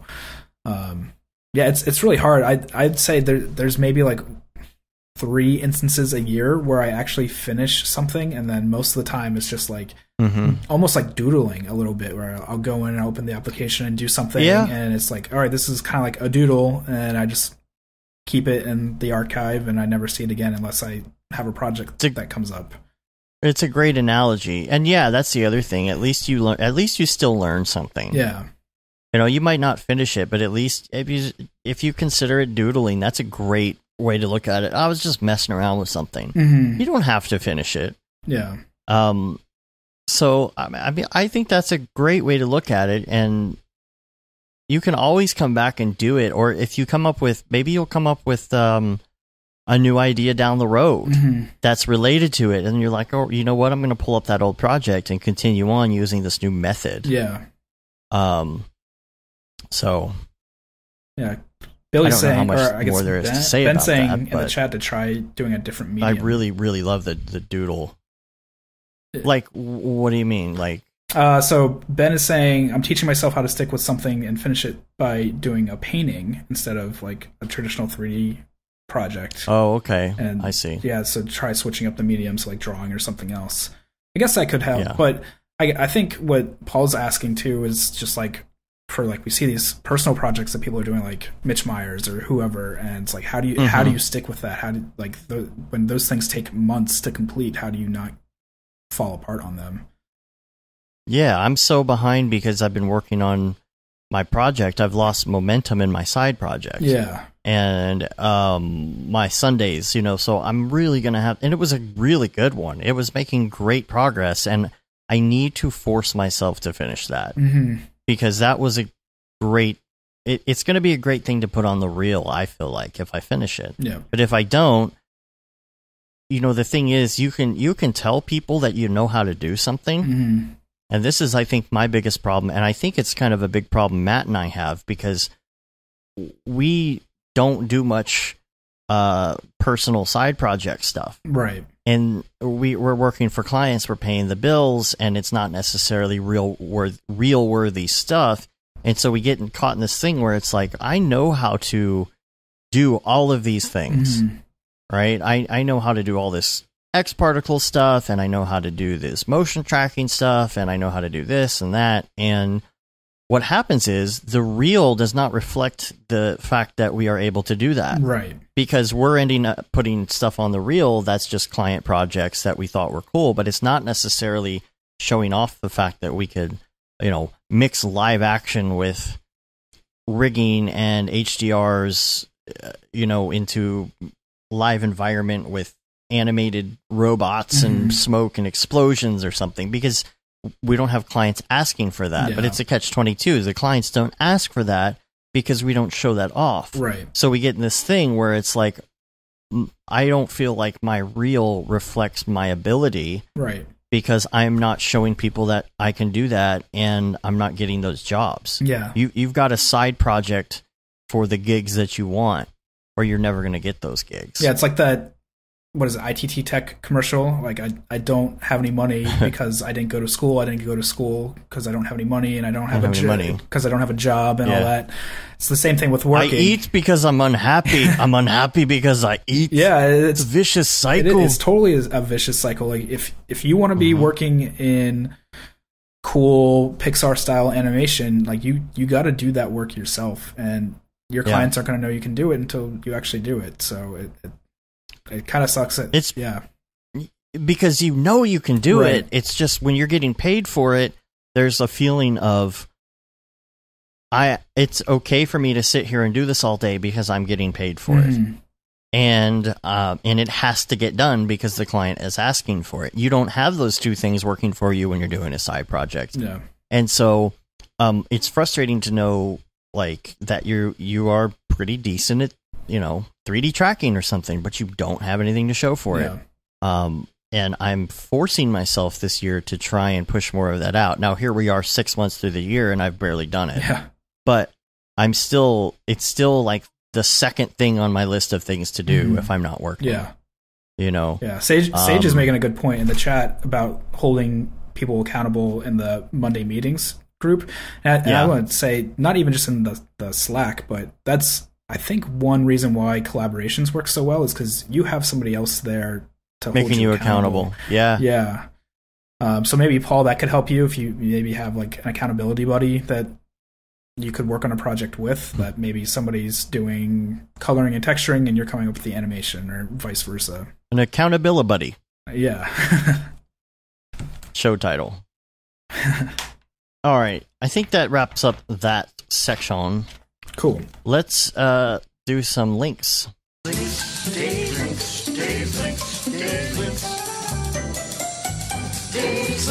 The first one we got here is the French Monkey. He has got a new HDRI pack out called Highline, I believe, and this is a collaboration with Nick Scarcella, aka NSCR, who did the Manhattan Nights packs and things like that. So we'll post a link to that. And also, the French Monkey is moving to Redshift. Apparently, trying it out, dipping the old toe in there. Yeah, we've seen him a couple times pop up in the Redshift Facebook group, or the C4D Facebook group, and he's been asking questions and trying to get it up and running, and it sounds like he's enjoying it a good bit. So I'm interested to see. I'm gonna have to follow him and a little bit closer to see if he's tagging Redshift on there instead of Octane. Yeah, I'm going to be interested, and we still need to get him on the show, so maybe at that point we can talk about his experiences in that. Yeah. This is interesting. There was a link to Cinema 4D tutorial to bevel any edge in seconds, a new method. And it was cool because the way they did it was like this trailer. The only thing that I didn't like about it, though, is like the whole entire thing was full of like iStock watermarked photos and Audio Jungle audio. And I'm like, you're going to put that out there, you should pay the, $1 it costs for that stock photo. But it looked pretty interesting because I understand the frustration that comes along with trying to bevel things, especially after the fact. Sometimes beveling isn't necessarily procedural in your workflow. Right. And you'll get to a point where you're like, man, I should have beveled that in the first place, because now it's just going to be a mess to try and go in and figure this out or select these edges, or, other links are Black Panther technology design, kind of a behind the scenes. I have a link to all these in the show notes. C4D Seattle. Okay. So, there's a C4D Seattle. In June, there's going to be one called X Particles Fluid Simulation with Marvin Sanders. So I'm going to be interested in hopefully seeing this if they record it. Yeah. Actually, I am mentioning this because people actually asked me to mention this because he will be attending. He's not presenting. Cool. So it's gonna be one of those things like everybody's showing up to see people rather than the presentation, and he's not even presenting. Yeah. But I told him that we would raise awareness of this, and it's a meetup.com link, which gotta love meetup.com. But yeah, check that out. I love trying to raise awareness of local C4D groups because it's so hard to get the word out, especially in smaller cities or cities that aren't necessarily VFX or C4D centric, such as Dallas. And I feel like we've done okay in raising awareness of other Cinema 4D artists and companies in the area. But like, it is so hard to get the word out. So you got to do everything you can and use different platforms because it's like, all right, I'm in Seattle and I want to do Cinema 4D meetup because nobody does. And how do I find these people? Where do I post? How do I, so anybody in that area, I know it's a relatively short drive, isn't it? From like Portland to Seattle. I think so. I haven't kind of like an Austin, Dallas thing. Yeah, I want to say maybe like 3 or 4 hours at most. Or Spokane, or if you're in the area, I would say if you can make a little road trip out of it, go check it out and get interested and maybe meet people. Because even if you have to take a 3 or 4 hour drive, I've noticed that people who come up to our meetups from Austin, it's still worth the drive because you meet people who are semi-local and you make good connections. And if you're in an area that doesn't have a lot of C4D artists, you may end up getting a lot of work from just going and networking with people that are, maybe a few hours away, kind of getting out of that area. Yeah. I gotta say, like, ever since I started traveling last year and networking and going to like DFW C4D and half res and everything, my inquiries have exponentially gotten better. So like if you're trying to get into freelance and you want to get bigger clients and meet people in the community, go to these smaller events. It may seem like only 10 people are going to show up, but those 10 people know 10 people who know 10 people, and your name's going to get passed around. Yeah. I think you saw this. This is in the Slack this week too. It's tip number 200, a quick tip as a song. Yeah. How to change the place objects are pasted. Now, number one, I really like the fact you can do this because how many times have you been working in Cinema 4D with a super complicated project and your list of objects is so long and you have something selected, you need to put another object right above or below it that you copy from somewhere else, and you hit paste, and where does it go? It goes to the top. Yeah. And then you got to grab it and scroll it back down through this crazy list of parents and children that are all expanded, and you're scrolling down, you're like, where was I don't remember. Yeah. Well, you can change where something is pasted, and you could say just paste it above or below where I am selected at the moment. But the interesting thing about this tip is it was done in song. Yeah, it's so well executed, and just like typing out name changes and things like that to match the lyrics. It's great. Man, it feels so much better in here right now. I just got to say, like, the temperature, wow, I thought I was crazy, but yeah, it was 1,000,000 degrees in here. Yeah. I can't, are you like me? Like, if it's hot, I cannot work. Oh, yeah. If it's hot, I have to either, like, go take a cold shower or cool off or, like, turn on a fan right on my face. Like, I can't do it. It drives me nuts. Like, cold is one thing, but hot, there's nothing worse to me than trying to work, getting caught in a situation where you're not able to figure something out, so you're frustrated, and you're trying to technically solve something, but at the same time, you're hot and sweating. Yeah. It is the most wall-punchingly annoying thing for me. I don't know why that is, and, I mean, I guess it's not that weird, but, like, the difference between how I felt 30 minutes ago talking and now is amazing just because the temperature is going down a couple degrees. This is completely off topic, but there are a lot of Mario Kart players in Brograph. In fact, there was the motion design Slack was doing Mario Kart meetups every week for a while. I don't know if they still do that. Yeah. They were calling it Mo-Kart. I think that I'm going to mess up his last name, JC Tecklenburg, runs like an actual like weekly Mario Kart game like through the Switch or something, that if you hit him up, like there's a bunch of Mographers that play every week. It's still going though. Yeah, I think so. Yeah, I wasn't sure. I think Matt's done it a couple times. But this article is like a detailed analysis of the best Mario Kart characters according to science, where all this research was done. Oh yeah, Billy, his handle, Billy, was Pacuro24. But he's changed it. But he's changing it. Yeah. He's just going by JC Tecklenburg now. He's changing his usernames and avatars. And where was I? Lost my place. Oh, so check out that link, and then I guess I have this in here 2 times. I guess that's why I was wondering about the Andy thing. That's why I thought I had 2 links, but this is also the Octane render thing, so I'll skip that. Did you see somebody, and I'm sorry, again, I don't remember, posted the quick draw with Google AI thing? Yeah, it was Tokyo. Yeah, it was awesome. Tokyo Megaplex posted it, and it's crazy and fun. Billy says he'll always be Pacuro in my heart. This is, you could fake this on Google, because it says draw a swing set, and then you sit there and draw a swing set, and the AI is trying to solve it. Well, technically, it knows that it's a swing set because it told you to draw a swing set. True. But I'm guessing those 2 pieces of it are separate. Yeah. But you just doodle on your screen, and it starts figuring out and guessing different things. You're playing Pictionary, essentially, with the computer. Yeah. I'm really interested to see where the AI and automatic graphics are going. Or where you can do something and it picks up on the rest of it. I'm really interested to see, especially in texturing, where this is going. Yeah.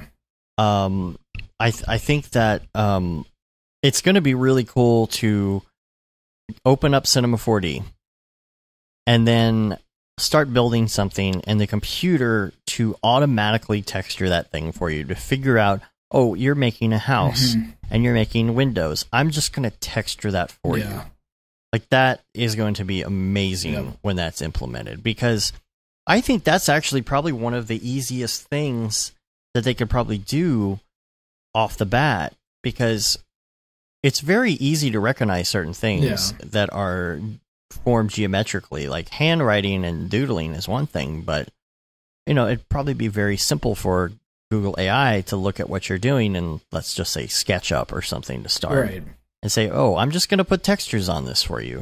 Maybe you have an option to say, no, that's not right, try again, but like, the edge of the windowsill is going to be wood, and you're going to have the trim, and you're going to have the outside of the house. You can put brick, you could say bricks. You could just say the word bricks and it just textures it for you. I'm looking to see where that goes, because what we're going to be able to do in our workflow, I don't think will ever be fully replaced by AI, but I think AI is going to help so much in the future. Especially like CAPTCHA, like how now Google will say, like, find the signs, and you click the signs and it knows, okay, that you actually clicked the signs. Yeah. So you should kind of be able to implement that into 3D, I bet, where you're like, all right, this is labeled a sign, it's kind of rectangular, so it will put a sign texture on it.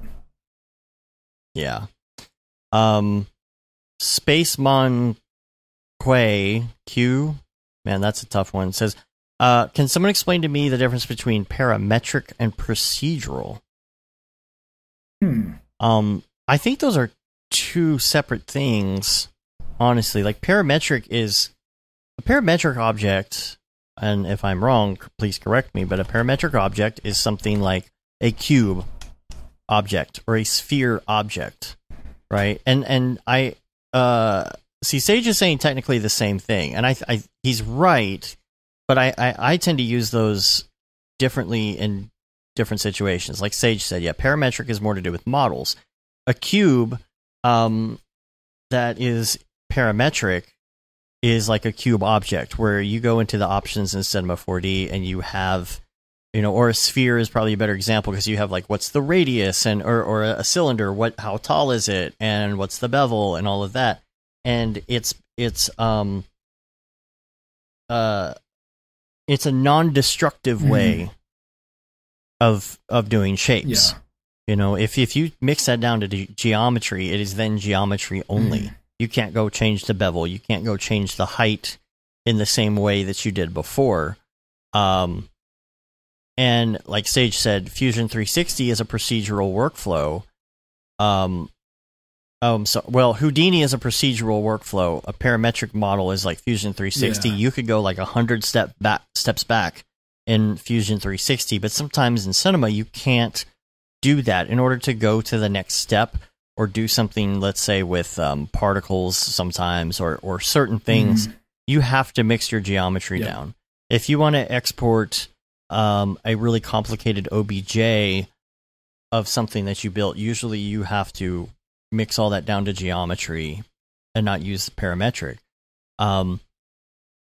So once you hit C in Cinema 4D, that is no longer a parametric object. Now, procedural is used more of a term, like if you're using textures or something.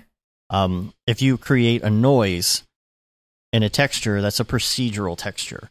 There's something to be said about procedural textures because it's a great way to make stuff and change it up and not use like Photoshop files.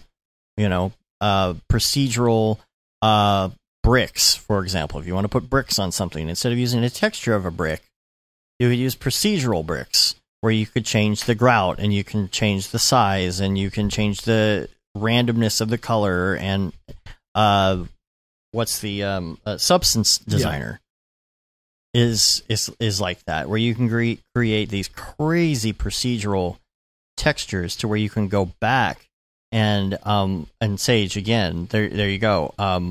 Procedural textures don't repeat, or you might see repeating patterns, but you can kind of you can change it to where they don't look like they're repeating. Like if you try and do a grass texture with a picture of grass, you're going to see that same thing like looping over and over.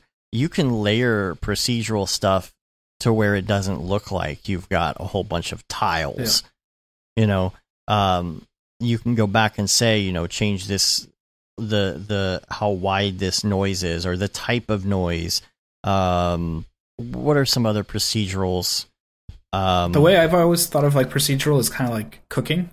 So it's like a process. So if you say you want to make a glass of chocolate milk, you're going to have ingredients. So you're going to have milk and you're going to have your chocolate. And a lot of times procedural stuff is node based. So we were just talking about like substance that's node based. Houdini's node based.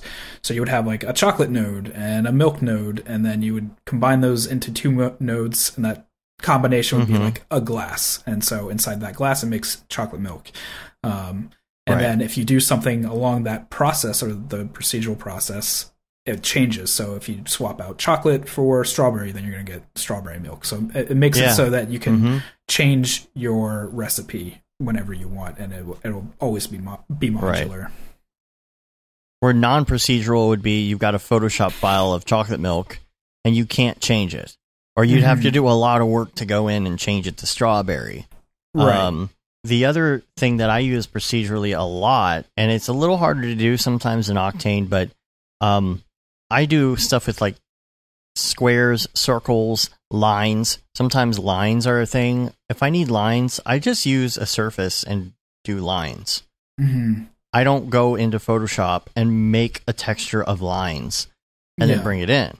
If I wanted to change it, I'd have to go back to Photoshop and redo it or scale it up or change my lines. Where if the procedural texture is a procedural lines in Cinema 4D, I can go in and change the size of them. I could add spacing between the lines or the colors or something like that. So no, that's a good question. Yeah, that was a good question. Let's see. Ear trumpet. We both had this in our notes. This is great. This is a Windows 10 volume control app that lets you control everything. Yeah, it's awesome. It's a procedural volume control. Kinda, yeah. Yeah. How often have you been working in Windows and you're trying to watch a video on Netflix on one screen, and then on another screen you got Skype going, and if you go into the mixer, sometimes there is control over individual programs, but not all of them. And this is just something that really drills down and helps you get fine-tuning control over all your audio. I don't know, what else does it do? Does that pretty much sum it up? Or yeah, that pretty much sums it up. It's really nice because it can replace your normal sound icon in the taskbar or tray. Yeah. So you can just click on it like you would anything else. I think it lets you set inputs and outputs individually too. So if you are switching from like headphones like we are to like a Rift or a Vive, then you can say, all right, I want my headphones on my Rift to be at 30%. I want the headphones that I'm wearing to be at 90%. And so that way you can control not just the applications, but in and out too, which is really great because most of the time that's even harder to control. And look, Houdini Mark just showed up in the chat. What's up, man? What's up, dude? You missed all the Houdini talk. You're going to have to go back. Yeah. Talked about that early on. Tell everybody at ABC we said hi. We said, what's up, bros? Nexture. This is an interesting idea. Did you see this posted by Brandon, I think? No, I just clicked on the link from the notes that you sent me, and this looks really interesting. This isn't necessarily for like Cinema 4D. This is like, this will work in video games and stuff like that too. But you've got that whole uncanny valley. I don't know if you've seen the title page of the Octane Facebook group lately, but it's a face. It's a person somebody did in Octane, and there's this uncanny valley thing that happens, and it usually has to do with this texturing of skin and how realistic does it look, and does it look like, are the pores and everything in the face, are they natural looking? Do they look fake? Do they look like there's too many repetitions? Like, how is that handled? And this is an interesting way to go about doing this texturing because it uses AI and like tons and tons of scans of different types of pores and hairs and textures to help come up with a more natural look and aid in. I mean, there's so much when it comes to skin, right? There's a lot of subsurface stuff that goes on that when you look at a person in real life, you don't really think about. If somebody had a plastic face, you would notice. Like the like the episode of Atlanta that I was just talking about I think on the last episode, like the guy who had like the weird mask face. It looks funny. It looks wrong. There's something not right, and that's what happens in cinema. Or anything where you're making a realistic face, there's something just off about the skin texture. You don't know what it is. That's why it's such a hard thing. That's why even watching Star Wars, you see these CG people that they try and put in, and something isn't quite there. You're like, what is that? The French monkey J Go Design. I can never say that right. So the French monkey is doing a lot of cool skin work. I saw there's some really great skin work that he's been doing, and skin pack, I believe, or texture for Octane, I think. And so this is just using AI to randomize and come up with better texturing, and it shows it's got a slider. It shows the difference and make things look a little less fake. That uncanny valley. It's that last 1% that is just so difficult. Yep. There was in Star Wars, there was one character. This is a couple movies ago. I don't remember which one, but there was one character that I should have known was CG for obvious reasons, but I didn't really think about it, and I didn't notice right away that it was fake. And then there was another character, like right away, I was like, man, that's super fake looking. Yeah.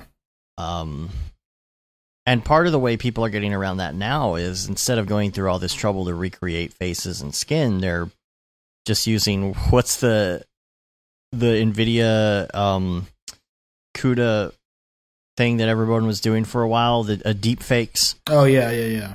You know, because it's easier to do that and have it use real people's faces or photos than it is to try and do all this recreation for like $1 million. You know. Anyway, check that out. And then there's another link. Brandon, man, he's got some great links. Yeah. On the interwebs. He posted a link. There is a utility to bring your quill animations into Unity.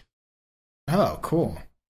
So Quill is like I don't know what you would call it, like a 2.5D like illustrative VR app. You know, kind of like Medium, but Medium is more like clay, and Quill is more of like different types of pens and brushes, like 2D brushes, right? Yeah. And you can animate in that now, and then you can bring those animations into Unity. So it's not really exactly where it needs to be yet, but I feel like this workflow of being able to put on a VR helmet and build or model or do some basic 3D work to set something up and then move off of the VR stuff into Cinema or Unity or whatever, I think that's a really fun workflow. Honestly, I feel like it would keep things a little bit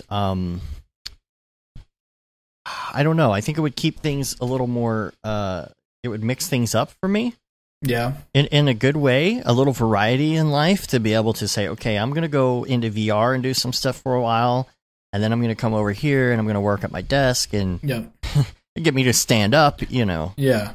Yeah, I agree. So, like I've messed around with Medium a good bit, and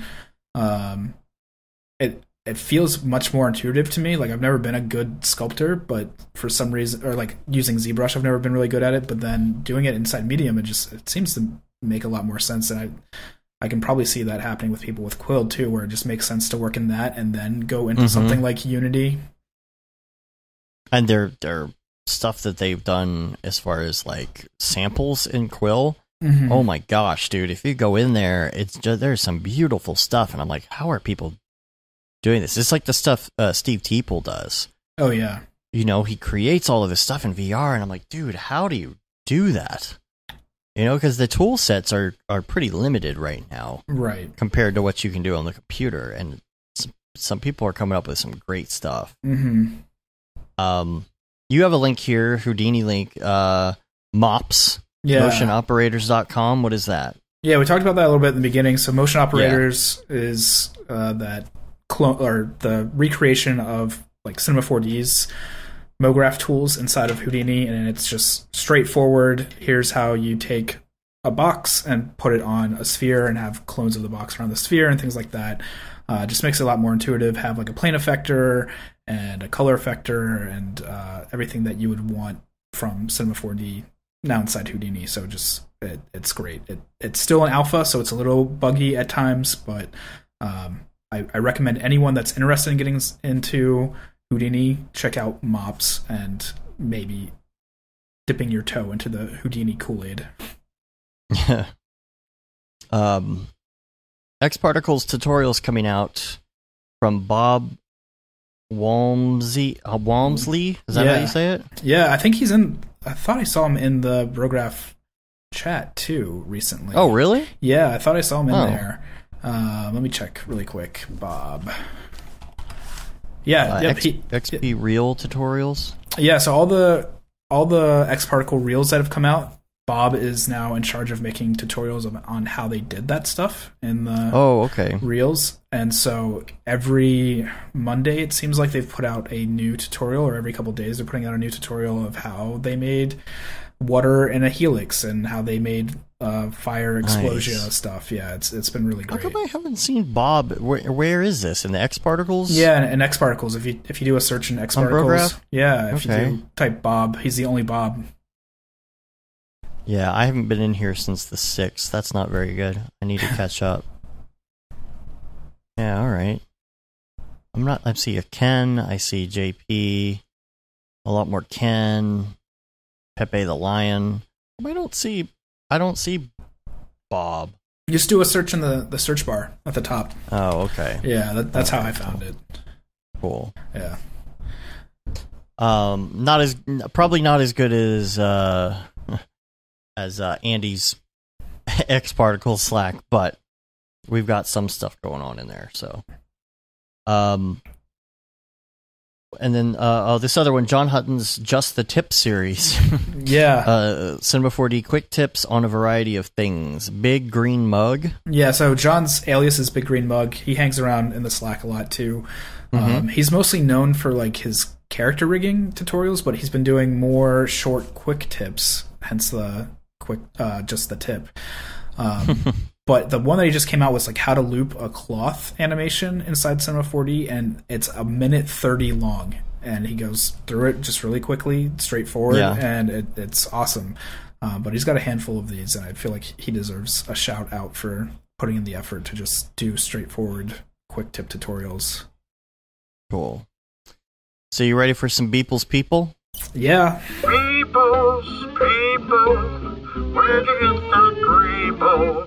Beeple's People, what's up with that guy? So, everybody get out your Beeple viewer of choice, and we're going to start out on June 13th, Year of our Lord 2018. This is called Portal 1. All right, I got it. Pull that up here. Go to the old Dealio here. Portal 1. Now, to me, okay, first of all, I know Matt always says this, but is this the Beeple model? It almost looks like he's wearing a Star Trek uniform, but I can't tell. Yeah, it almost looks like a Star Trek or like a Han Solo jacket type deal. Like it's got like some leather patches on the top. On the top. Yeah. But Portal 1, I was almost thinking like maybe this is like the very first Portal that they did in the series. So is this talking to you, a small? Is this a small people or a big people? Oh man, it's hard to tell. You never know. Yeah, I can't even keep up with the story anymore. Well, that's the thing. Mark, I got to get with you because you had a really good timeline going of some of this stuff, and I'm serious. Like, I want to do the whole. I almost want to get to the point where we're doing like the yarn, like with the different things, and we're connecting the pieces, like Beautiful Mind, you know, and start piecing this thing together. Because I was talking to you before the show. I'm like, I really want to talk to Mike and be like, okay, look, I really want to write a Beeple's People book fiction. Like, I really want to do this and like have like illustrations, you know, that we've talked about, and see if he's down for doing something like that, and like, you know, making a little side cash on some sort of Beeple novel, because that'd be so much fun. Like, I've always wanted to write something fiction, and this would be like so cool. But you'd have to do so much like connecting the dots and really figure out the story first. And I would love to see. I mean, he's probably listening, and like, seriously, I'm so down for doing that. If you would be okay with that, like, I'm excited about it. Maybe that's what I'll do in my week off. Yeah, write that book. Write the Beeple's People novel. So this, as I'm analyzing this, one, it looks like this isn't completed. Almost like there's like this cutout at the very bottom. Yeah. But it also looks like a keyhole too, like a circle at the top and then like a thin line. So is this like a key to somewhere, you know? To my heart. Yeah. But yeah, maybe it is the very first portal, and maybe it's the key to the rest of humanity coming together. It could be that a big Beeple's People could fit a big Beeple's People sized key into that hole. I don't know. True. Yeah. I don't know. Giant size. It's almost like this is when it's powering up too. It hasn't powered up all the way, because a lot of times you see these portals and it's just a pure circle of light. Yeah. Right? And so maybe this is what it actually looks like, but it's usually just so bright that we don't see the inner workings of these portals. Yeah. I don't know. Yeah. I think I agree with that. Like, it seems like it's not quite built all the way, or it's not fully powered up or something. Sage says it's the first test portal incomplete because the quantum math didn't work properly. It shuts down seconds after the shot was taken. I like that. Yeah. It's pretty good. That's pretty good. It's pretty good. It's pretty good, I guess.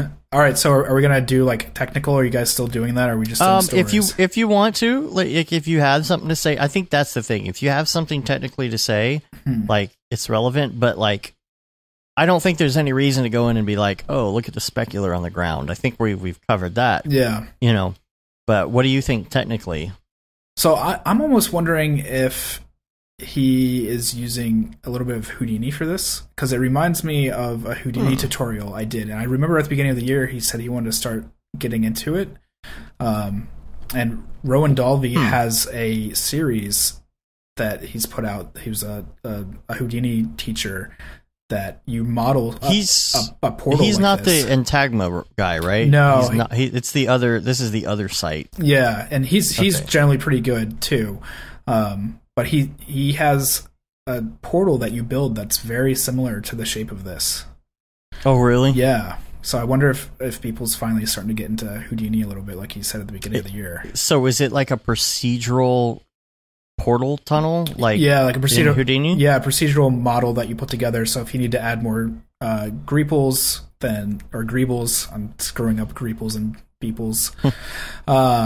Beeples Greebles. Yeah, if you need more Beeples Greebles, then you can automatically add that in, and if you need to like extrude the portal more, it just all moves together as one unit, and it's really great. So if, like you were saying earlier about learning Houdini, if you want to jump into it, it's one of the easiest tutorials to follow along. Nice. I'm gonna have to check that one out. All right. So what's next? Next up, we are on June 14th. It's called Deep Space. This is a trip. Whoa. Wow. I don't even know if this is in the narrative, to tell you the truth. Yeah, it could be like the first time we're starting to explore deep space, and who knows? Is this what deep space is? Yeah. It's just a bunch of goopy, gloppy, like primordial ooze in outer space? Yeah, man. So Sage has a technical question of light dispersion. Okay. Is that like related to this or something else? I wonder. Yeah. I don't know if because this seems like completely beyond the realm of the normal narrative. Thigh deep in space. Interesting. It's like, what are the bubbles? What is it made out of? It looks like paint or oils, swirly oils, and they're, knee or thigh deep in it. And there's like these bubble things. Like, how would this be deep space? It's almost kind of like you reach the end of space and there's just a bunch of goo. Yeah, like it almost. That's what the rest of space is. It almost seems like Mercury in the sense where like these bubbles are really shiny and metallic, but shiny. But man, I don't know. I'm more interested in how he built this texture and got all these colors to run together the way they are. If he did it in Photoshop first, or if he's trying out like OSL or what. Oh yeah, or maybe something in Houdini. You never know. Maybe. But is the guy I can't tell because of the reflection. Is the astronaut on the right? Is his helmet open? Or is it just there's no reflection because of where he's placed? I think I can see like very minimal reflection in the bottom. Okay. But it kind of does look like it's open. I think it's closed. Oh, they're saying potato streaming right now.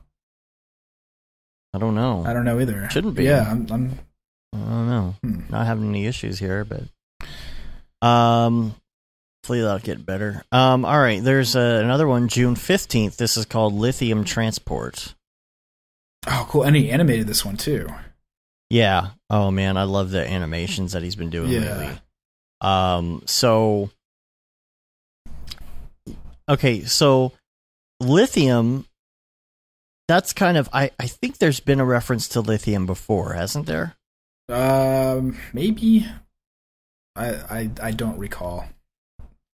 Okay, so the thing is that lithium is a valuable resource if you're on another planet, because you're going to be able to make batteries with that. Right. That's a big deal. And so the title lithium transport, it's almost like this is a maybe sort of mining machine that pulls lithium and holds it and transports it to where it needs to go. The cool thing that I'm noticing is there's almost like an outline quality, like almost it almost looks like an Octane art shader type deal going on with the lines. Yeah. And the edges. You notice that? It's almost like illustrative. Yeah, it does. And especially the still. I don't really notice it so much in the animated one, but the still really looks like it's got like cartoon shader on there. I'm trying to see what it says. I'm noticing that there's a little, yeah, you can see it here. There's a little piece of tape on part of one of the legs, and it says Pete. Oh yeah, P-E-T-E. And like masking tape. There's gotta be some meaning there, right? Yeah. It's not just me, right? Like Pete's dragon, maybe. Like maybe this is like this guy is Pete, and this is like a futuristic giant dragon. Yeah, it's almost like maybe that's his name or something. Yeah. See, this could be a side story or like a spin-off. About this guy and his machine called Pete. Mm-hmm. This could be one of the it could be like the Han Solo movie. Yeah. Do you think he's using Octane's, because Octane now has Sketch and Tune, right, or something similar, like a tune shader? Yeah, that's what I was saying. I think that might be one of those. Yeah. Where it almost looks like that. It's hard to say. I like the animation though, and there's there's two of them in this one, and they're both walking with them. I wonder if that one has no, there's no piece of tape on this one though. The one that's walking? You notice that? The one that's is it there? Let's see. It's the back. No, it's a different. Yeah, it's completely different. Oh, interesting. It's like he added that after the fact. Now I'm really curious. Huh. I don't know. Hopefully, I don't know what's going on the stream. We went from like 20 something viewers on YouTube to like 4. So I don't know what's going on there, but it's all right. Yeah. We're close to the end of the show anyway. So, yeah. Oh man, I hope this was still recording. Okay, good. Yeah, I'm still recording too. That's good. Okay, man, freaking! I've been too busy to get my gear in order, so I need to work on that probably this week. I got a little extra time. All right, let's go to email/social. We've got Chad Gilmore here from Dallas. Sent us something. He says, and I'm a fellow editor turned Mographer, and I used to work in Dallas until recently. He's been in the Dallas After Effects group for a while. Cool. So I've recognized the name for a while, and I think he came to some meetups and stuff. And then I've been seeing him posting on like the Octane group and stuff too. I'm like, hey, I know you. He said, we met a couple times at some of your DFW C4D events. I'm a fan of the podcast, and I want to say your podcasts and events helped give me the confidence to go full-time freelance. My wife and I recently had our first child, and both being from Minnesota and not having any family in Texas, we decided to quit our jobs and move back to Minnesota, where all of our family is. Isn't that where Mark is from? Wisconsin. Oh, Wisconsin. One of those states, Since she is a teacher, insert joke about mographers having elementary teacher wives, she was able to get a job quickly, and I've been focusing on full-time freelancing. Sweet. Anyways, just wanted to say thanks. Keep up the good work, and if you guys are ever looking for remote freelance help, feel free to hit me up. Sweet. I'd love to collab with you guys. I got a pretty wide range of experience, and then he sent a link to portfolio, but that's a password-protected one. If you hear this and you want us to post your portfolio, non-private portfolio in the notes, just hit us up. I'm going to watch it really quick. Just scroll through it, because it seems like that's a pretty big leap. Yeah. Looks pretty good. I'm jumping through it like every 10 frames or so. Looks solid. So cool. I just didn't know if there was any like client work that couldn't be shown on there or anything. So I don't want to link to it. So, but if you have one that's non-private that you want to send, we'll post that in the notes. But that wraps it up. We got Billy, aka Gurns, coming on next week. I think that's going to be a lot of fun talking about render engines and all sorts of stuff. So he just wrapped up working at Gunner too, if you know the studio Gunner. So he's probably got really good insight on that. Yeah. Cool. Everybody's saying this. How are they chatting and saying the stream is down? I don't understand. I don't understand that either. That's really weird. Maybe it's a YouTube thing. I don't know. But anyway, we're at the end of the show anyway, so it's all good. Yeah. So we're gonna get out of here. You can rate us on iTunes, leave a review. You can also subscribe to the show on your podcatcher of choice. It helps get our ratings up if you leave a review, subscribe and rate us and all that. Subscribe to our newsletter. You can say you've been there, done that, got the t-shirt with the No Brograph, No Mograph tee, the Feel the Bab 2020 shirt, which all the profits from that go to Doctors Without Borders, the limited edition Gaten DeSimone shirt, and then our shirt and hoodie of Render Things. I would like to do a hat too eventually. I'd like a Render Things hat. That is our most popular item. And, of course, we're on Facebook, Twitter, Instagram, and YouTube, and Brograph.com. Dude, what's your site? What's your info? Give everybody your info. Sure. So you can find me just by looking for 531, if you spell it out, FIVE, numeral 31. I pretty much come up everywhere on social media, and my website is FIVE-31.com. I do Redshift Live every other week now, and I'm active in a ton of Slacks, so you can probably just search any Slack that you're a part of, including the... Slacking off quite a bit. Yeah, and just do a search for not Brograph, excuse me. Do a search for 531 or Liam Clisham, and you'll find me. Cool. All right, well, we're going to get out of here. Thanks a lot for being on and filling in for Matt. And, yeah, thanks for having me. We'll see you on the Thursday stream. Everybody tune in for that, and make sure you if you have any Redshift questions, just bring it. Yeah, totally. I like the format. You sit there and people have questions or issues or whatever it is, and it's like, let's sit down together and figure this out. So yeah, a lot of fun. It is fun. So, all right, well, we're going to get out of here. Till next week, I'm Dave. I'm Liam. Have a good one. Later, bros.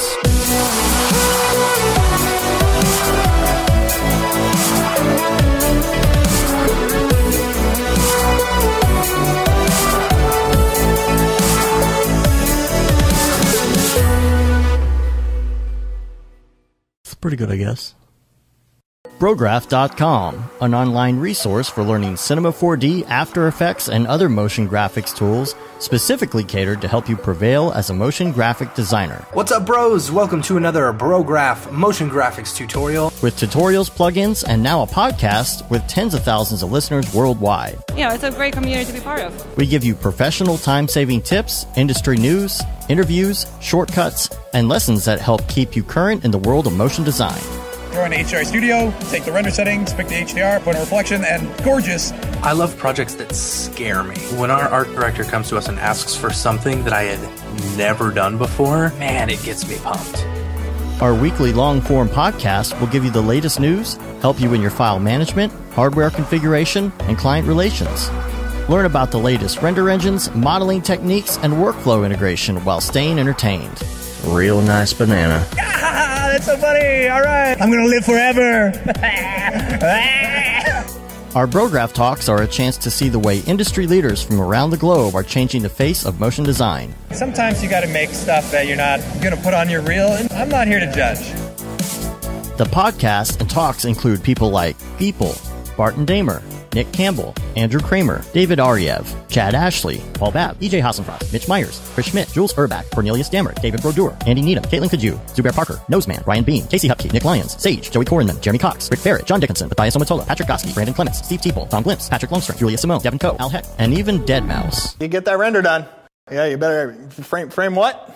Our Brograph breakdowns go behind the projects and give you an insight on what it's like to manage and maintain your own personal business or work for a large company. Join us for live sessions, check out our useful plugins, watch time-lapse projects, interact with us, and send us email questions and topic ideas. Or just hit the Rando Render button and do an imaginative daily that'll keep you on your toes. Take all your dreams and let's do it!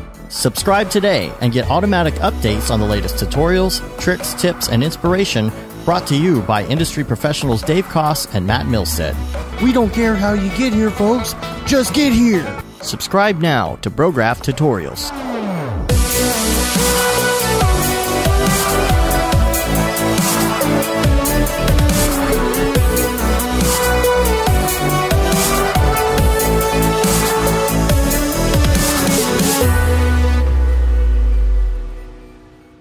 It's pretty good, I guess.